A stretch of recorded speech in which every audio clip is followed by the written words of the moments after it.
29절부터 38절까지를 함께 보도록 하겠습니다. 우리 29절은 지난주 금요일에 마지막으로 살펴본 구절이지요.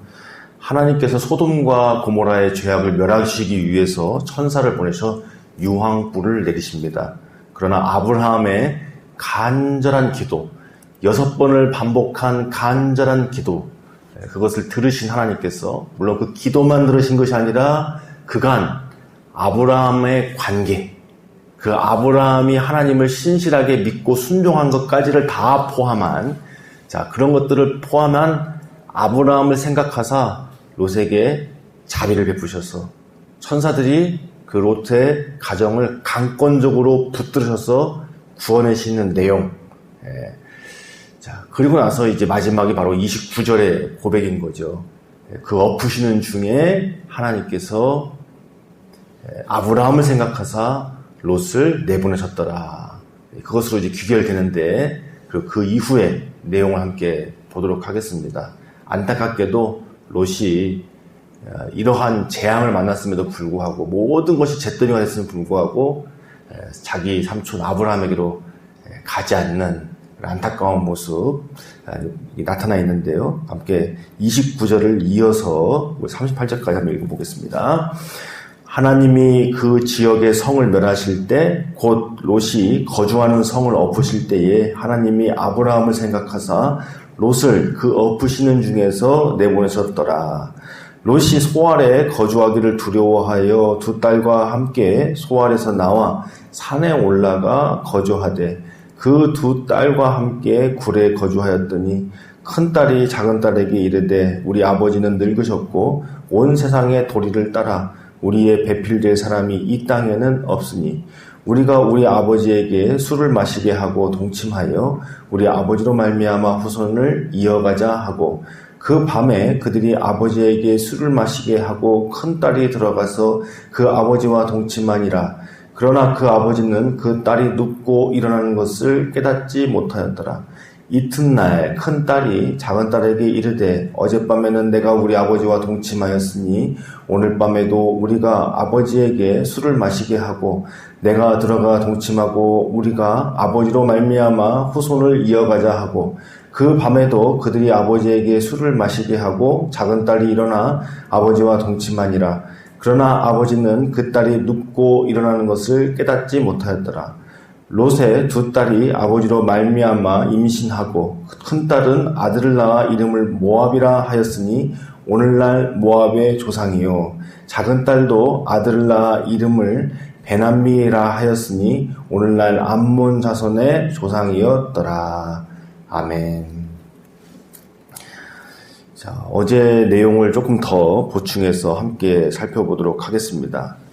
롯의 일생만을 본다면 일생일대의 기회가 2번 있었습니다. 큰 위기였지만 그것이 어떻게 보면 아브라함에게로 돌아갈, 하나님께로 돌아갈 가장 큰 기회로 여길 수도 있습니다. 첫 번째가 뭐냐면은 왕들의 전쟁. 그때 포로로 끌려가서 모든 것을 다 실제로 잃었지 않습니까?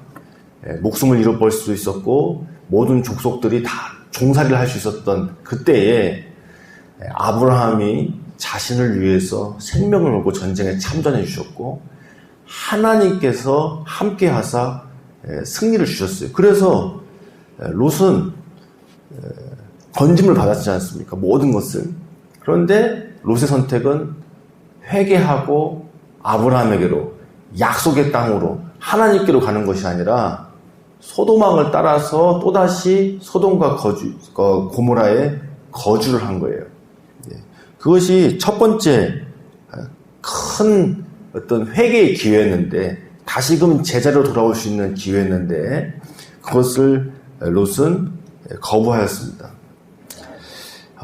두 번째 기회가 바로 어떻게 보면은 이번 소돔과 고모라의 불심판인 거죠. 이번에는 모든 게 다 잿더미가 돼버렸습니다. 오늘 마지막에 결국에 건진받은 것은 롯과 두 딸이었어요. 근데 어떻게 보면은 이 롯과 두 딸들이 다 배우자를 하루아침에 잃은 거잖아요. 그러니까 롯의 처는 함께 도망 나오다가 뒤돌아보지 말아라 했는데 미련을 가지고 소돔과 고모라를 뒤돌아보다가 소금기둥이 돼서 죽어버렸고, 두 딸들에게도 약혼자가 있었는데 그 약혼자들은 이 장인어른이 이야기하는 말을 농담처럼 여겨서, 아니 물론 하늘에서 갑자기 불이 내리냐고 농담처럼 여겼다가 결국 거기에서 같이 이미 멸망을 당해버린 거죠. 그래서 졸지에 이 배우자들을 다 잃어버리고 모든 것이 다 잿더미가 돼버린, 가진 것들이 다 잿더미가 되고 배우자까지 다 하루아침에 잃어버린 그런 엄청난 재앙, 위기를 맞이했습니다. 그러나 이것이 어떻게 보면 롯에게 있어서는 아브라함에게로 돌아갈 수 있는, 회개하고 하나님께로 돌아갈 수 있는, 소돔과 고모라 멸망의 땅에서 약속의 땅인 가나안 땅으로 돌아갈 수 있는 그런 어떤 기회, 절체절명의 기회였을 것인데, 안타깝게도 롯은 큰 은혜를 입었음에도 불구하고 물론 하나님께서 그 삼촌 아브라함의 기도, 아브라함의 그 간절함을 기억하셔가지고 건져내 주셨잖아요. 근데 그것도 알지도 못한 채 돌아가지 않고 이번에는 또 어디 산중으로 들어가서 또 굴속으로 들어가 버리는 안타까운 선택을 하는 것을 보게 됩니다. 하지만 이 성경에서는 롯에 대해서 그래도 긍정적으로 표현한 부분이 있습니다. 그게 뭐냐면 베드로 후서예요. 베드로 후서에 가보면 롯을 의로운 자라고 표현을 해줘요. 상당히 의외죠. 롯이 어떻게 의로운 자일 수 있을까.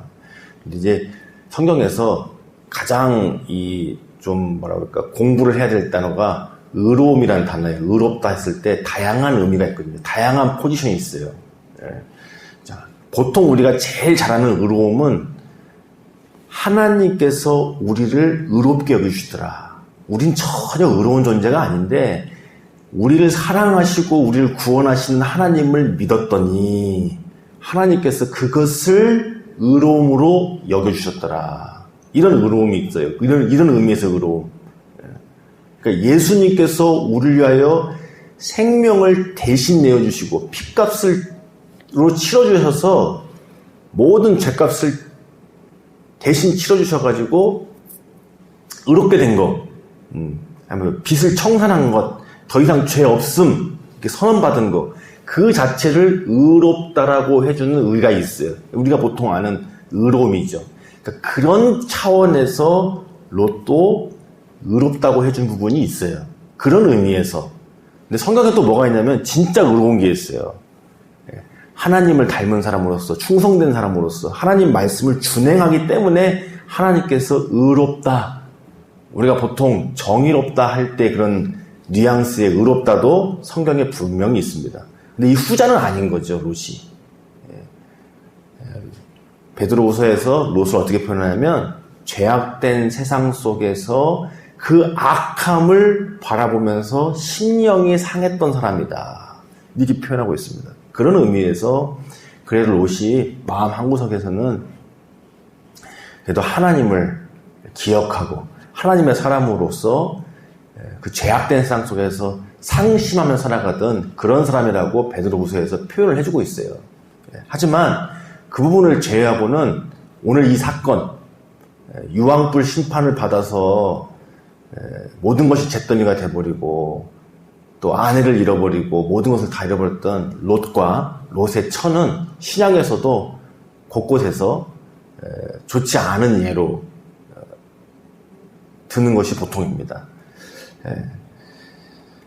그래서 이 롯을 그래도 그런 부분이 좀 롯을 그런 의미에서 의로운 자다, 심령이 상했던 자다 이렇게 표현하고 있는데 그도 그럴 것이 이 롯의 마지막 부분을 보면 좀 롯을 변호하자면 오늘 그 딸들을 살짝 좀 변호해 주자면 이런 부분이 있어요.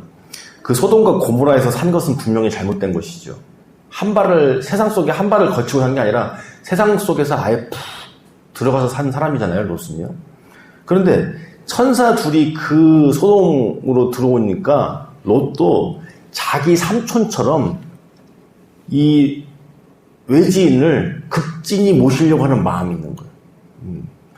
그러니까 예를 들면은 주일학교를 다니고, 뭐 예를 들면 군대에서 교회를 다녀보고, 뭐 하나님 만났어요. 근데 이제 다 성장해서는 교회도 안 다니고, 또 신앙생활도 안 하고, 세상에서 할 것 다 하지만, 때로는 이 하나님 믿었던, 하나님 나 사랑했던 게 있어가지고, 한 번씩은 이 하나님 믿었던 게 나오는 사람. 뭐 이렇게 표현하면 좋을 것 같아요. 그래서 극진히 대접하는 모습이 있어요. 또 하나, 좀 끔찍한데, 오늘 뭐 내용이 너무 이제 좀 끔찍하긴 하지만, 이 두 천사가 그 마을에 들어왔을 때 어떤 일이 벌어졌냐면, 성경에 이렇게 쓰여 있어요. 소돔에 노소를 가리지 않고, 늙으나 젊으나 가리지 않고, 원, 근에서, 가까우나 머나, 그러니까 몽땅 다 왔다는 거예요, 남자들이. 뭐 하려고? 그 저녁에, 모르는 남자들 왔다. 이쁘장한 남자들 왔다. 밤새 즐기자. 끌어내라. 엄청난 죄악의 도시죠. 죄악의 도시예요. 네. 죄악이 꽉 찬 거예요. 내 뼈 중에 뼈로 시작했다가 아내 둘을 얻었다가 내가 보기 좋을 대로 아내들을 얻는 네피림의 세상이었다가 여기서 확 죄악이 커져서 남자가 남자를 즐기는 그런 죄악의 아주 끝장을 보여주는 그런 곳이 소돔과 고모라였습니다. 그런데 그런 곳에서 롯은 예비 사위들이 있었다. 예비 사위들이 있었다. 그러니까 나름 그 안에서 그래도 하나님의 사람으로 혹은 정상적인 사람으로 살아가려고 노력하고 있었다. 이게 참 안타까운데 그 소돔과 고모라 안에서 안 살아야 되는데 아예 하나님의 사람으로 살아가는 것이 맞는데 그 안에 살면서 마음의 고통은 당할 대로 당하면서 또 거기에서 또 나름 정상적인 생활을 하려고 또 어떤 면에서는 또 하려고 하는 그죠?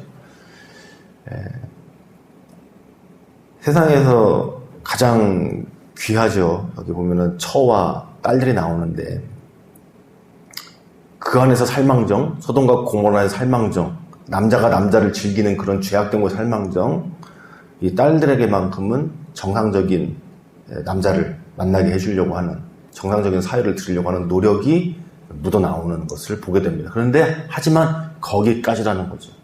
거기까지. 아브라함을 생각하셔서 이 심판전에 구원하시려고 했는데 롯이 찾아가서 사위들을 데리고 나오려고 하니까 농담처럼 여기더라. 그래서 거기에서 사위들은 같이 멸망을 당하게 되고 처와 두 딸들과 주저하다가 천사들이 손목을 대신 붙잡아줘서 끌어내가지고 좀 살게 된 거 아닙니까? 자, 이렇게 롯은 그러한 모습을 가지고 있던 사람입니다.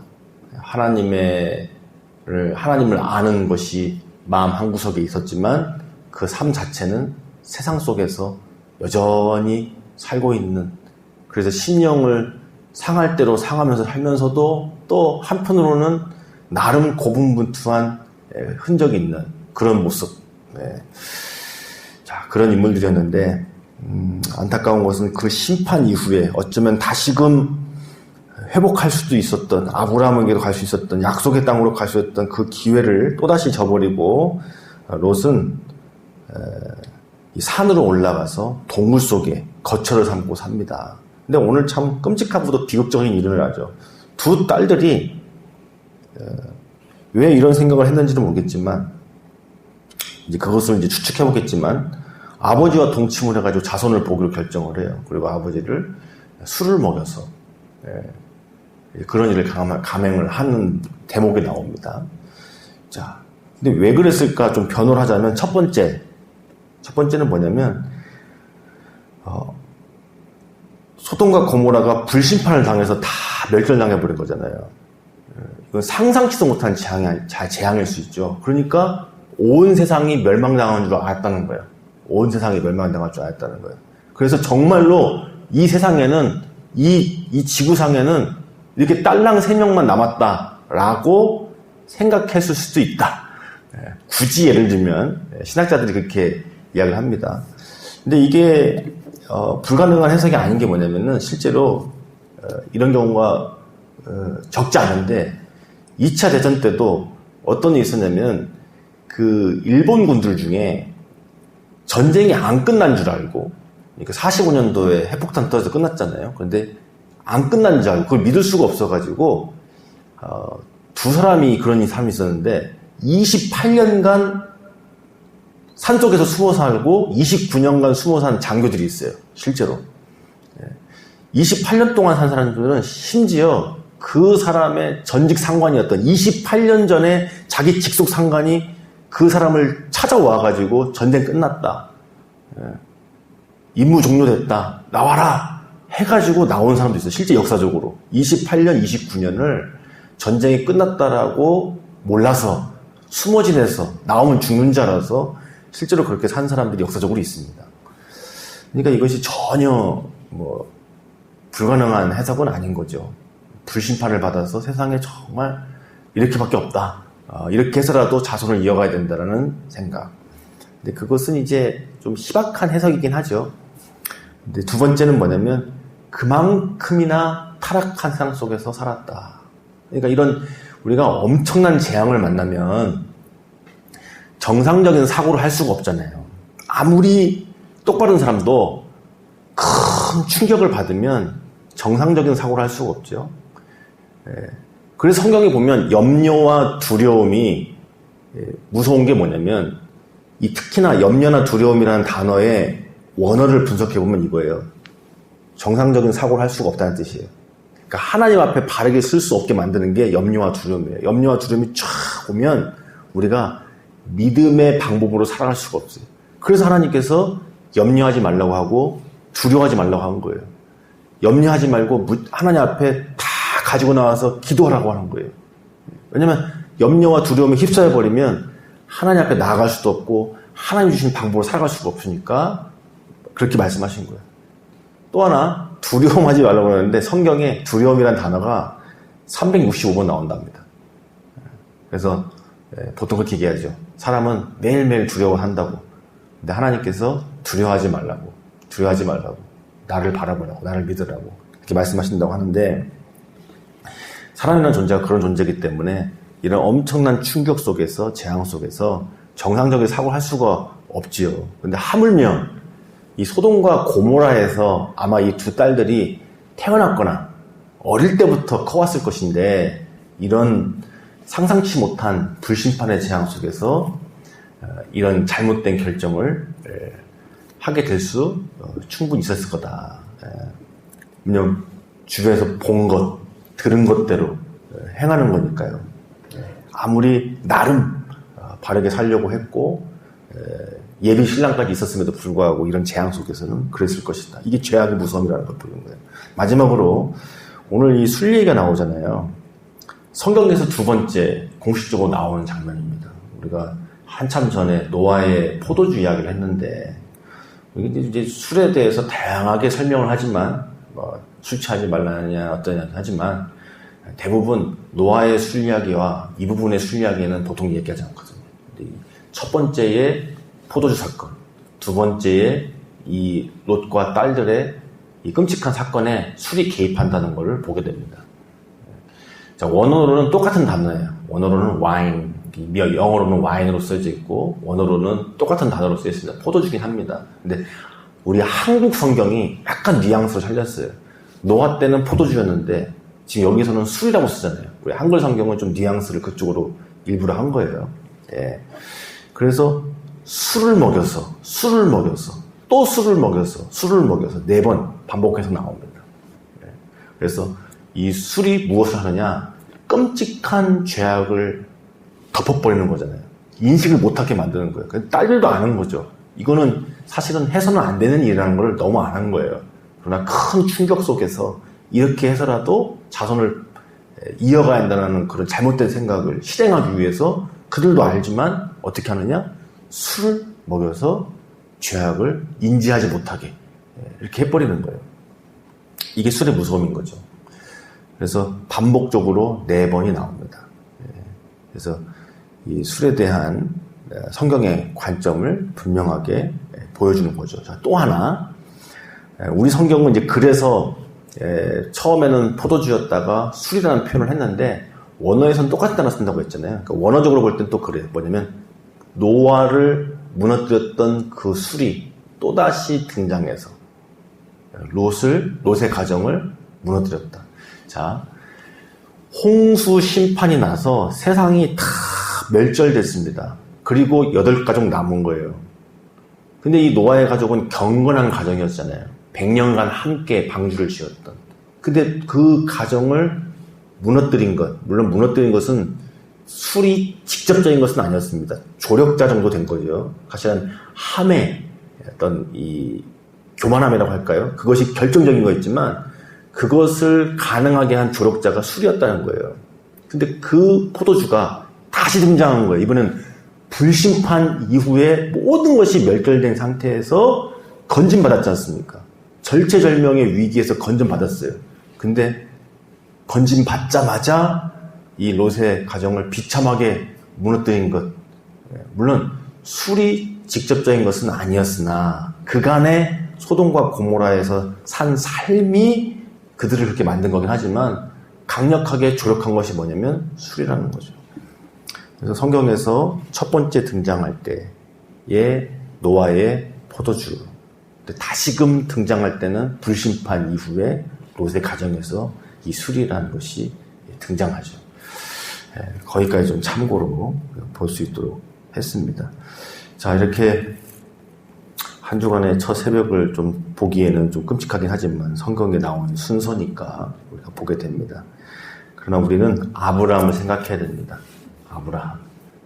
롯과 동일한 위기를 때때마다 맞이하게 되지만 아브라함은 하나님을 택했습니다. 롯만 어려움을 당한 게 아니거든요. 전쟁은 롯만 치른 게 아닙니다. 아브라함도 치렀습니다. 똑같은 어려움 속에서 아브라함은 하나님을 만났고 하나님을 선택했습니다. 롯만 큰 위기를 당한 게 아니라 아브라함도 롯 때문에 함께 불구덩이에 들어가고 함께 기도하고 함께 하나님 앞에 나아갔습니다. 같은 위기, 같은 어려움이지만 다른 삶을 살아갔죠. 우리가 바라볼 것은 아브라함의 길입니다. 그 길을 가기를 우리 주님께서 원하십니다. 기도하시겠습니다. 하나님, 우리의 삶에 혹여 어려움이 올지라도 그것이 하나님을 붙잡고 하나님의 땅으로 돌아가고 하나님의 사람으로 살아갈 절호의 기회임을 믿음의 눈으로 알게 하여 주시옵소서. 우리가 비록 죄악된 세상 속에 발딛고 섞여 살고 있지만 하나님의 사람으로 구별되어 살게 하여 주시옵소서. 심령에 고통당하는 삶이 아니라 세상을 이기는 삶, 소금과 빛으로 살아가는 넉넉히 이기는 삶을 우리에게 허락하옵소서. 롯의 길이 아니라 아브라함의 길을 가기 원하오니 하나님께 더 가까이 살아계신 하나님을 더욱 깊고도 풍성하게 체험하며 사는 믿음의 삶을 살게 하옵소서. 한 주간의 시작입니다. 우리와 동행하여 주시고 또 평안을 주시며 염려와 두려움 대신에 하나님의 강한 팔과 사랑의 섭리를 경험하고 살게 하옵소서. 예수님의 이름으로 기도드리옵나이다. 아멘. 기도하시겠습니다.